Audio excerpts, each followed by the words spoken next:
just onside on a beautiful Sunday morning, in complete contrast to yesterday. Now, OS, you probably won't know, it was absolutely chucking it down, and you may have read that the Blackburn game was abandoned after, I think, about 75, 80 minutes. But if you saw the volume of rain, you will not be surprised. I mean, it was amazing that the game started in the first place, but if you look outside, I mean, you could probably see over Yeah, my left shoulder. It's absolutely gorgeous, but yeah. a wonderfully, beautifully sunny day. Uh, it looks a really nice background for where you are. So I presume you're settled in your new flat in Abu Dhabi. I am indeed. It's been a week now, Ayub. Moved in on Monday, so it's been less than a week actually. But we've just been busy buying stuff and all the rest of it. Had some guests around yesterday for the Merseyside derby and a bit of lunch. But yeah, it's been. Finally feel at home.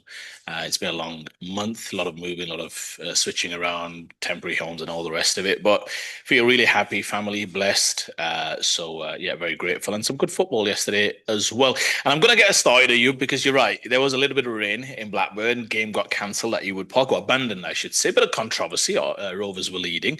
I think they were also playing against 10 men. There's some talk about the game being replayed, which would be quite unfair, you would imagine, against Rovers. I saw the rain at Old Trafford as well in the evening as well. But there's no other place to start, is there? You? Let's be honest. There's no other place to start other than Leeds picking up a huge win. Huge win at Wolves.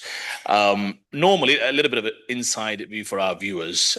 Normally, I'm kind of convincing Ayub for us to shoot, and he tells me about some random personal appointment he's got on a Friday evening, all the rest of it. But whenever it comes to those random moments when Leeds pick up an away Premier League win, and believe you me, that those are rare occasions, he was more than happy to shoot any time of day. He'll make some time to talk all things Leeds to whoever's bored to listen to it. But I'm really happy for you. Huge win yesterday. You huge win. Good performance in the second half to see it out as well after taking that 2-goal lead. What's your general emotions, Ayub? This must be one of your high points when it comes to Leeds being in the Premier League. What were your thoughts? What's the reaction? And what's the general mood towards or around Leeds fans right now? Well, understandably, we're ecstatic. A win in the Premier League. They're going to be few and far between. So obviously, when we do get a victory, it's got to be enjoyed. It's got to be cherished. Didn't start off great. 7 minutes into the game, it was a good goal. I mean, if you watch the highlights, it was a decent goal. I mean, you can't really. Okafor sort of lost the ball. He was trying to be a little bit too fancy, but from there on in, it was a really good move from Wolves to play some nice football. Some The final pass was exquisite. I mean, sort of there was some criticism of Longstaff, but the pass was exquisite. It was inch perfect, played at the perfect pace, and I just feared the worst. I thought, well, I mean, and this was a massive game after last week. The disappointment, I just thought, oh no, this is not going to be good. And you could, I mean, the natives are getting restless. So to turn that around was absolutely fabulous because obviously we've struggled with scoring goals. I mean, we've been competitive, Yeah. but we've struggled to score goals, and you've got to score goals. And there were three wonderful goals, lovely goals. DCL doing what DCL does very well.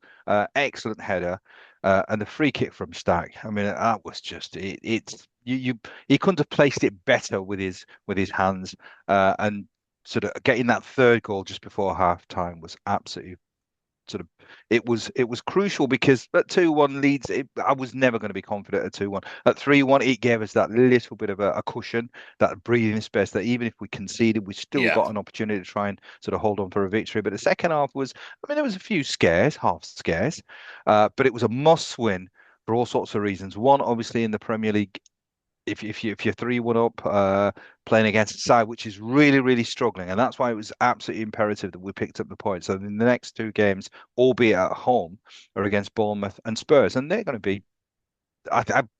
If we can get a point out of them two games, I'll be happy because they're two very good sides. The last two games were really, I mean, it was this is a strange dichotomy that really you'd expect home games to be the ones where you're probably expecting points.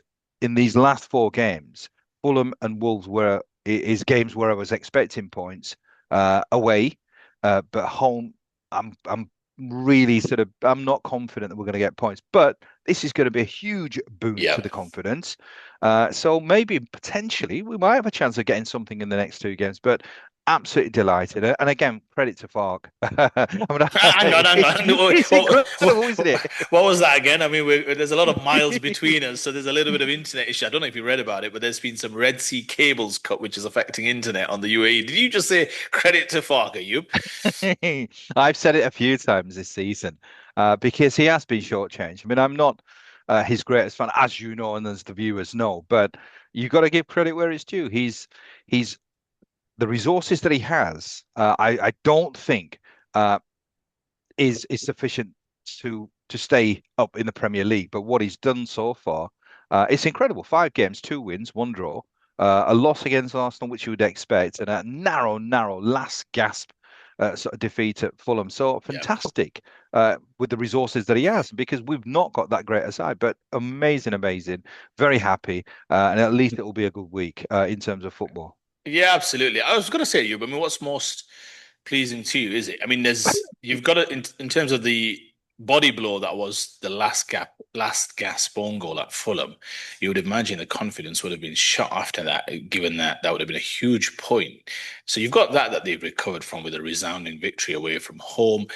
Secondly, you've obviously going to go behind, to your point, so that's already going to affect the confidence again in terms of, well, here we go again. Now it was against Wolves, who I believe are pointless. So this, you've got to still keep some semblance of confidence that you can still pick up something from the game. And secondly, I guess it's keeping and maintaining that 2 goal lead, because at some point away from home, when you're in that strong commanding position, you think, well, chances are the other team's going to score one. Can we at least hold out just to nail the win? But yet here you are picking up a 3-1 victory. What's most pleasing for you in terms of those three aspects? Are you, because like you said, it should be a huge confidence booster moving forward. It's a combination of all, really, because after last week, I mean, that is a hammer blow. I think losing is to be expected in the Premier League if you're Leeds United, but to have lost in that manner, it needed a considerable amount of picking up. Now, if you were playing a home game afterwards, you can get the fans to pick you up. This was another away game. Uh, to then go a goal behind, it almost as if this was sort of the after effects of that defeat against Fulham that we've still not recovered. But then the sheer sort of bloody mindedness, the determination, and really we played exactly the way that we should play, because we're not going to blow teams away, even though there was that sort of 10-15 minute period where we scored 3 goals. But it's very workmanlike. We worked hard. We defended uh, for our lives. And what we did this time that we've not done in previous games is capitalize on the opportunities that were presented. So a really sort of hard working, industrious performance with moments of clinicalness, which is absolutely essential. So in a sense, it's encapsulated the perfect performance. But we were playing against a team bereft of confidence. So it was one where I think if we'd not got at least a point, there would have been real repercussions, and there would have been. I think the Natives were restless before the game, but they would have gone absolutely sort of potty. They would have gone nuts. Yeah. So really good performance. Yeah, absolutely. And it was interesting to see. I mean, Calvert-Lewin, I thought a bit of brazenness from him in terms of pointing at his name on the back of his shirt, saying that you've forgotten me. Well, I think it's fair play, really. I mean, we have forgotten him because he's not been available, he's not been fit. But a wonderful cross, wonderful finish, and no doubt, look, there's a player there. If he's fit and he's healthy, and those are the key aspects, then for sure, I think he can score some goals for Leeds. And looking at some of the other results around you, it's a huge win, because obviously you've got West Ham suffering another home defeat. You worry now. We spoke about Graham Potter. You really worry. There were some comments Mm. from the board before the game as well that they're really looking for a reaction in the Palace game. So that's another defeat. So you worry for his future. So yeah, Leeds, I mean, huge win. Any win away from home.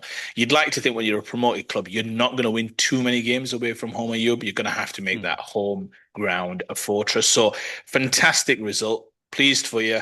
Really sets you up nicely, like you said, for the next couple of games. West Ham struggling, Wolves struggling, a few other clubs down there. So if Leeds can put a little bit of distance, give them a bit of breathing space.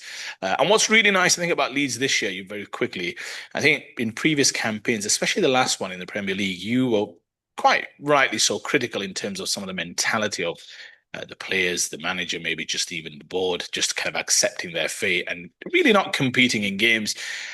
I think for every single game, and I could make the argument even at the Emirates, especially before, I mean, it was a set piece goal that Hmm. broke the deadlock. They were competitive in all the games. So I think that's all you can ask for when you're a promoted club. Compete, play within the margins of the game, and then if you get a little bit of luck here and there, you should that should average out over the season. So fantastic result. I think Leeds have made a real strong start to the season, all things considered. And let's see what the next few games bring. But you should be pretty hopeful and optimistic, I would imagine. Well, I am today. Wait until after two games. It might be a different story, but at the moment, all things are going all right for Leeds United. And talking about things going all right, it sort of, well, for once, it went all right for Amorim yesterday at Manchester United. It was on paper, it was going to be a tough game, but they had a huge stroke of luck, and sometimes that's what you need uh, with the sending off of Sanchez. But what was your thoughts on the game? And again, is is this what's your thoughts on sort of Amorim and what does he need to do? Uh, if he wins, is that all he needs to do, or does he really need to stamp his authority in terms of performances as well? Yeah, look, you spoke about the rain obviously affecting the game at Ewood Park, and you saw some of that continuation at various parts at Old Trafford in the late game. Although there was one game after that as well, and you saw a deluge at times, ball not moving around. And you're right, they got a huge opportunity or a good fortune through a goalkeeper who's had troubled times, hasn't he, at Chelsea Football Club? You saw the reaction of his manager, which was quite telling. I may well be in the minority, but for me, he clearly gets the ball. Now, some may argue, well, yeah, he's only got a little bit of the ball. The ball's still traveling in the direction that Mbeumo wanted to put it in, and hence he's obviously taken Mbeumo out. So maybe that red card should be given. But I compare that then to the João Pedro incident in terms of the penalty, and the defender gets a smidgen, and I mean an absolute smidgen of the ball, less than what Sanchez got, yet there were two different interpretations. And you know my rule of you, if it's going to be a red card or a penalty, game-defining decisions, the threshold for those decisions have to be quite high. Now, again, I think I'm in the minority. I didn't see many people too critical of the referee, but I genuinely think he got the ball. Now, some may argue he didn't get enough of the ball. Now we can discuss that. That bit we can discuss. But I think when it's a red card for a goalkeeper, you're ultimately shaping the entire game. So, and luck should have it. Obviously, Man United had their own man sent off there afterwards. So, look, that's just first things first. I mean, United were probably worthy of their kind of two-goal lead, and you think it's going to be happy sailing, plain sailing after that, and easy enough victory. But then Casemiro, I mean. Is there some aspect of the referee just looking to even things up? It felt like it. Do I think it was it a grab? It wasn't a grab per se, but it was a little bit cynical. I think perhaps when you're on a yellow card, you just need to let the player go, especially at 2-0. I mean, why take the risk? So it's a bit of stupidity from a very experienced footballer. But the referees obviously then leveled it up 10 men apiece. And at that point, you really were hoping that Chelsea still had a few gun players on the pitch. You saw that slightly bizarre situation with multiple substitutions in the first half after the goalkeeper got sent off. He'd used up a few window of substitution, so he couldn't really have the maximum flexibility in the second half to change things. I think Garnacho didn't get on the pitch, so he could have turned things around. What I was a bit surprised with is why he used separate windows. If you're going to make three subs, no issues. You're the manager, you make that call, but I just prefer you to use one window and just get them all in. They were all like a few minutes apart, so that probably wasn't the best of planning. In terms of Amorim, Ayub, look, he's picked up the win. They were hanging on a little bit near the end after Chalobah scored. But in the end, a win is a win and is a win in the Premier League. And right now, I think long term, you wouldn't be too enthused about that result. They still should have competed much stronger, at least when they had, I mean, 11 against 10, yes, they were fairly dominant, but you'd expect to be. I mean, you've got one extra Hmm. man. I know Liverpool struggled against Newcastle, but these are real exceptions to the case. You should be dominant. And then when it was 10 against 10, I felt Chelsea were very much in the ascendancy. It was probably one of the best performances I've seen from Reece James as well. I'm not necessarily his biggest fan because, again, he's injured a lot. I think many people slightly overrate in a sense what his talent is as opposed to his actual output and consistency. But I thought he had a really strong game, really consistent game, fought for the team, which is what you want in those circumstances.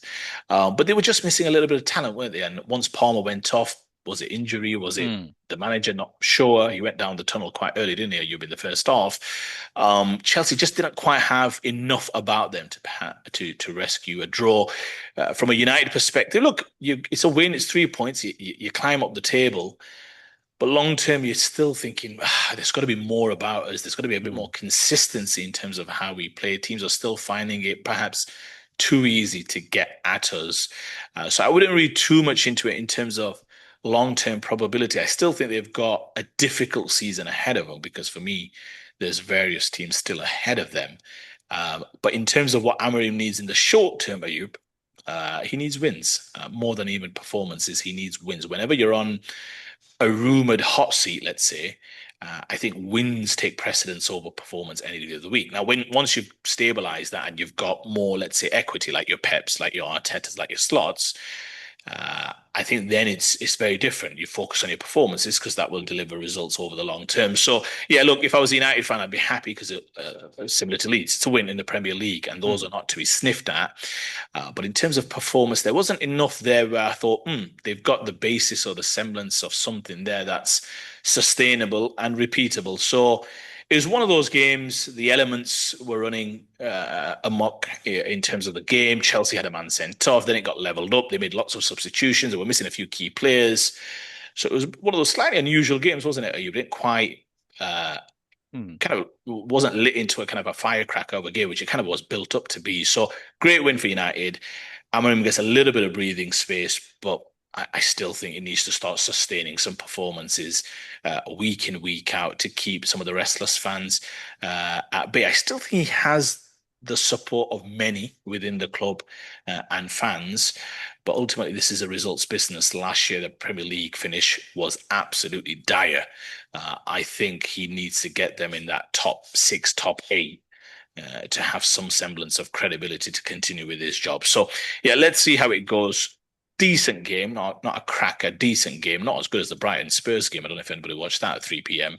But I think from an Amorim perspective, he gets a little bit of breathing space, and that's most welcome right now. I mean, you say it's a results business, and it is. There's no getting away from that. But I think with Manchester United, I sort of view it slightly differently. I think it is obviously important to get the results, but I think everybody's trying to sort of see an identity, a style of play, an improvement, and I think that for me, if I was a United fan, would be a concern because yes, there was a result yesterday, but I'd be slightly still unsure of exactly which way we're going and what type of football we're really trying to play. And I think that to me is the major concern. He's had enough time now to stamp his print on this team, but nothing's really happening. I mean, he's got quality. I mean, I think in terms of a front line, they've got fantastic players. But this is it's what I don't. If I was a United supporter, what I don't want to see is bitty games and then you end up sort of victorious because ultimately that's not this is not Manchester United. For Leeds, yes, absolutely. It's purely about the results. It doesn't matter how we play. We're here really just to stay up. For Manchester United, for the last 10 years, they've been in the doldrums. So there needs to be a reboot. There needs to be an identity. That identity that United always had, that needs to be restored. They think that Amorim is the right man. If he's going to be the right man, he needs to be sort of sowing the seeds of that. He's had enough time. I don't see that at all. So for me, yesterday, the result almost is, I would sort of say it's important because it has to be, but I I'd rather they would have lost, but they performed well, and there's a curve in terms of performance because if they keep performing well, ultimately the results will take care of themselves. Uh, if they carry on just playing in the manner that they are and they getting a victory here and there, that's just not progress for me. So as I said, on with United, I think it's more than just results. I think the performance is perhaps at the moment even more important. Yeah, I mean, look, it's a fair shout. Look, Chelsea were unbeaten going into that game, so you've beaten a team that's not lost in the Premier League this season so far. But you're right; it was a slightly unusual game, and they will want to see because they went through a season last year where performances were dire, results were dire. So I do think I slightly disagree in the sense of I think you just need some results to get a little bit of space, a little bit of respite. Uh, but you're right. Soon you want to start to see some patterns coming back. Now, Cunha's returned back as a substitute yesterday, so he should be able to restore his first choice front line in terms of Fernandez, Embuemo, Cunha, and Sesko.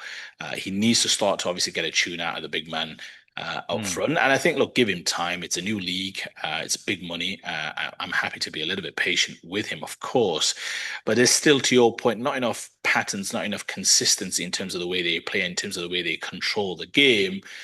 To feel confident that they can go on, let's say, a run and be super competitive in all the games. I mean, again, I just want to switch it up a little bit from a Chelsea perspective, Ayub. It's disappointing that they've got obviously spent so much money and they've still got issues with the goalkeeper. We've spoken about the goalkeeper for quite some time. Even the substitute goalkeeper I had issues with. I mean, you think about the Casemiro goal. That ball was hoofed in the air 100 meters. mm, And yet, the one man you want to come and just start claiming everything, he's dithering on his line, thinking, yeah, "Shall I come? Shall I not come?" And I just think to myself, "You're the tallest person in that box in terms of being able to use your hands, jump, and all the rest of it." And it just goes to show, like, if you don't have a top quality goalkeeper, I don't think you can win the league. It's as simple as that. yeah. Mm, A top class goalkeeper will save you points. The confidence a goalkeeper can give you, you can't measure in terms of the back line, in terms of crosses, set pieces, and all the rest of it. mm, And some of it is just wanting to, Ayub. You know that. Goalkeepers, you've got to want it. You think about the good old mm, days in terms of Schmeichel. I would still say Alisson and Raya are, for me, head and shoulders above the rest in the league in terms of their quality. Yes, Donnarumma now, you've got to give him the nod as well. But these are commanding goalkeepers mm, who want to claim stuff, take ownership. And if Chelsea can't arrest that in amongst all the money that they've spent, they just cannot win the Premier League title. He's just too reckless. Even though I felt he was aggrieved or he was unjustly sent off, in my humble opinion, still, there's no need to fly out like that. There's a couple of defenders there. Make Embuemo beat you. That's the goal. That's what a goalkeeper should be thinking. I've got to make mm, this guy beat him. I think about the Martinez when he speaks about the chance Colomwani had in the World Cup final in the dying embers, and he said, mm. "Look, I just wanted to make myself big and force him to beat me, and it never left me." That's what goalkeepers should be thinking. So he's made it easy for him. Chelsea, disappointing for them. Uh, United's status, I would say Chelsea shouldn't be going there and losing. Get a Yeah. draw, fair Mm, enough, yeah. but you shouldn't be losing. So it's a huge disappointment for them, obviously, after the last gasp disappointment at Brentford as well. So Mm. question marks there. Coach had a few things to say midweek, especially about his 70 or 75-year-old dad being a fisherman, waking up at 2 a.m. and doing 8-hour shifts and all the rest of it, which I thought was quite funny, actually. But You he's you'd think with all that money he'd sort of said, "Dad, take it easy. Here's a few quid." Yeah, Daddy is a few quid. He's probably waiting to get fired, in which case he will get a good payout. But no, look, all jokes aside, Chelsea seen a little bit of a dark horses obviously this year. But anyway, from a United perspective, you're right. They probably need to start stringing some performances together. But I think just in the immediate short term, a win or two, a few ugly wins. I don't think too many United fans will be complaining.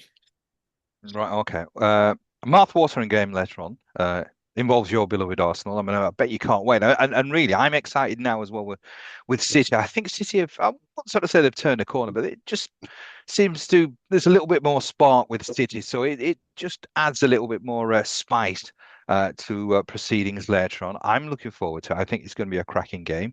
As an Arsenal fan, what's your thoughts? I mean, are you confident, or do you think that Man City might just be a slightly different animal over the last week or so?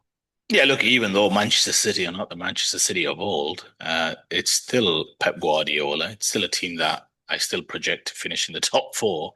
And they're still a top team. They'll take some beating in the Premier League. They'll take some beating in the Champions League. You're right. They have had a good week. I thought they beat United convincingly, although United still had some situations where I Mm, thought they could have definitely hurt Manchester City. And then obviously a good midweek win against Napoli, albeit against 10 men, the return of KDB. So, mm, yeah, I think, look, they've had a good week, all things considered, a couple of clean sheets as well. So they're going into it with a little bit of confidence. The big man up front scoring a few goals, and they've seemed to be slowly starting to get a tune out of forwarding again. So there's suddenly some hope for optimism. Doku's had a really good start to the season. I do like him. He used to be a little mm, bit unpredictable in his first season, but I really do think there's some semblance of consistency, and he's a live wire. You've got to be on your game. So him against Timber should be a fantastic combative contest. I think he's the best right back in the league.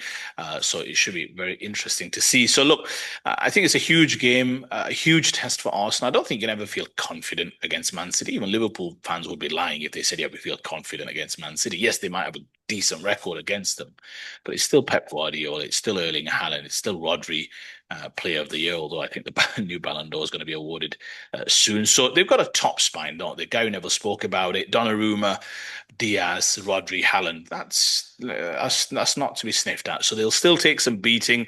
Arsenal, a win would give them a huge boost. They've obviously got Newcastle next. It's been a tough start for them in terms of fixtures. United away at first. They played Liverpool. They've obviously got City, Newcastle all in the first four. Notice how I missed Leeds there in the six fixtures. But it's been a tough start, and I think they'll want to get through unscathed. The big decision for them really is at the back, isn't it, Ayub? I think Saka may well be on the bench, but does he start with Mosquera? It's a huge decision. He's had a wonderful start to his Arsenal career. I think they've found a real good third centre back there. Looked wonderful at Anfield when he came on in difficult circumstances. Never Yeah. easy at Anfield. It's not that he started; he had to come on within 5 minutes. Played wonderfully well, really nice, and then had a really good assured midweek performance as well as at Forest. So let's see. Does he start Mosquera? Does he start Saliba? Interesting because Saliba is still in a contract discussion. So decisions like this aren't just about the game, is it, Ayub? It's Mm. also a little bit of a can become quite the talking point with the players, especially in a contract year. So interesting to see what Mikel Arteta does. But look, Arsenal have come a long way, but it's another game that they probably have to win. Liverpool are setting the pace as I expected them to. I think they're the class of the league. They're the class of Europe, in my humble opinion, perhaps along with your Barcelonas and all the rest of it. So they'll take some competing with and they'll take some beating. They weren't close last year. If they want to hang on to their coattails, it's a game they probably have to win, Ayub. So you don't want to lose these games. I think even a draw is not the worst thing. It's still Man City. But Arsenal will be hoping that they can carry a little bit of form. They are arguably the toughest defense in the league. I think the Mm. definite toughest defense in the league, but maybe even in Europe. They've conceded one worldly goal to Szoboszlai, and that's it. Mm.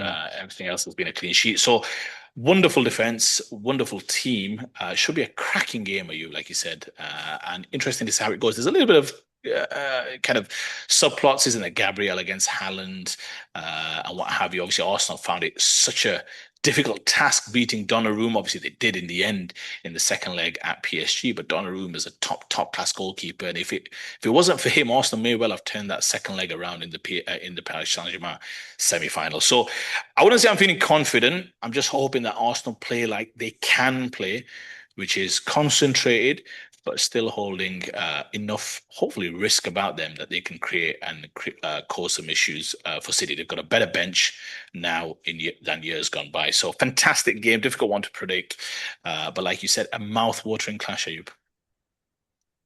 Yeah, well said. I always view Arsenal now as the litmus test for every team. It's a strange thing to say because Arsenal haven't won the league. Uh, but I consider them to be the hardest team to play against. So I think if you want to judge yourself, and I think this is why it's really, really important for Man City to see where they're at, because they won't have a harder game all season than against the Arsenal. Even against Liverpool, I still say that playing Arsenal, I mean, you mentioned the defense, and it's watertight. I think to try and breach that defense, you've got to be on top of your game, really, really on top of your game. And I think the confidence that the Arsenal players have, I mean, there's a real arrogance, and it's exactly what you want because there seems to be quite a dominant character. It's there's a lot of leaders in that Arsenal side. I mean, when we play them, obviously we're a weak side, so we're always going to get beaten. But what impressed me was there was a real strut about the Arsenal. And I think for Man City to see exactly where they're at, today is going to be a defining moment because I think if they can get a result, I think this will be the catalyst. I think this will give the confidence to the players as well. But when you talked about some of the big names that are at Man City at the moment, I think there is still confidence issues. There's a lot of new players. Uh, they've not had it their own way over the last 18 months or so. So obviously this is not the intimidating Man City that we had in previous years. So I think today is going to be an important game for more than just the fact that they're playing the Arsenal. I think it will be about, right, where are we at? Can we really compete? If they can get a result, then I think they'll have the confidence saying, well, look, if we can beat the Arsenal, there's a chance of winning this league. And I think this is perhaps why it's such an important game for them. Yeah, absolutely. And look, Arsenal, for me, obviously, to your point, they've not achieved anything in terms of winning the Premier League, but they're a damn good team. And to go up against this Liverpool team that's setting the standard, I mean, five played, five won, and not quite hitting top stride just yet. They obviously replenished the team incredibly well. Obviously, word slowly coming, I think, to the fore. Isak showed some lovely touches, and you've still got world-class players everywhere. Hmm. So I think to go up against this Liverpool team is, in a sense, the standard right now, and I'm glad it's that way. Listen, you'd always want to be kind of 5 points ahead, 6 points ahead, early doors, and all the rest of it. And a title win is a title win, but there is something to be said about going up against an incredible team that makes it even more kind of worthwhile, I should say, or even Hmm. to rise to the challenge. So it's a real privilege to go up against, in a sense, this amazing Liverpool team, which will have its eye on Europe, I think, this season as well, to some extent. I think not only will they think they'll think they are the. I think the difference between Liverpool this year. I was having a discussion with my son yesterday, but I don't know if you agree. Liverpool feel even in games when the game is slightly getting away from them, like Everton had certain moments in the second half. Liverpool just have a certain assuredness that they will find a way. Even if they're winning, they'll think they'll hold on. They'll think if Hmm. the other team scores, we'll find another way in the last 5 minutes. There's a Hmm. certain assuredness and a conviction because they've been to that well time and time and time again.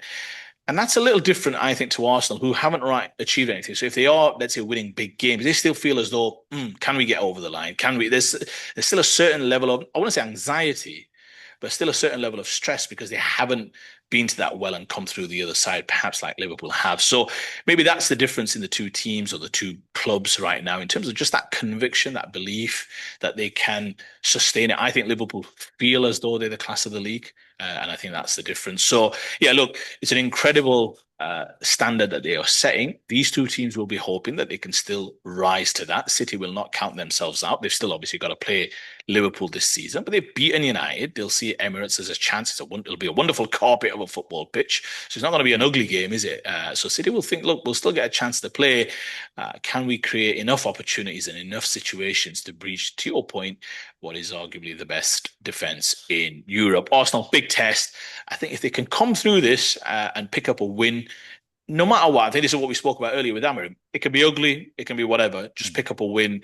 They can then head into the Newcastle game, and if they can pick up a positive result there, and even if that's a draw, I think it's at St James's, so a ground where they've struggled at times.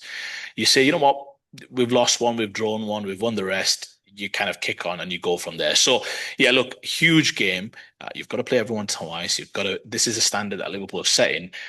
So I think losing today would already start to feel as though a gap starting to emerge. So can't wait. What's your prediction, Ayub? How do you see it? Should be a wonderful game. It should be. I don't know. I've got a feeling that Man City might just sneak it. I mean, I, I mean, I don't know why, because I just sort of feel that they've just sort of picked up a little bit. They might just be sort of saying, "Well, right, hang on, we're just sort of getting our mojo back." But it will be a massive, massive win if they do. I think it will be huge. Yeah, absolutely. Yeah. 2-1, 2-1. 2-1 City. Yeah, I'm going to go for a score draw, 2-2. I think it could be, it feels like it could be one of those games where there's a bit of drama, maybe, who knows, a red card, a talking point, a penalty, and all the rest of it.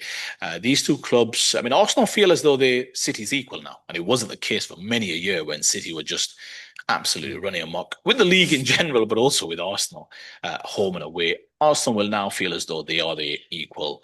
They can puff their chests out to some extent, at least, against City. So, yeah, let's see. I'm going to go for a score draw. I think as long as they don't lose these next two games against City and Newcastle, even though the gap might emerge because Liverpool are an incredible team, I don't think anything's fatal just yet in terms of early season gaps. A lot of football to be played. So let's see. I'm going to go for a score draw, eventful game. I'm going to go for a Desmond 2-2. Right. Okay. That's our roundup. We'd love to hear your thoughts uh, on the season thus far. Who do you think is making the mark? Is it Liverpool? I mean, they've sort of 5 wins out of 5, but they've had some good fortune, or at least they've made the good fortune. But it'll be interesting to hear your thoughts. So pop them down in the comments. All right. So until next time, enjoy the sunshine. I certainly will. OS, you enjoy the sunshine as well. And we'll see you soon. See ya.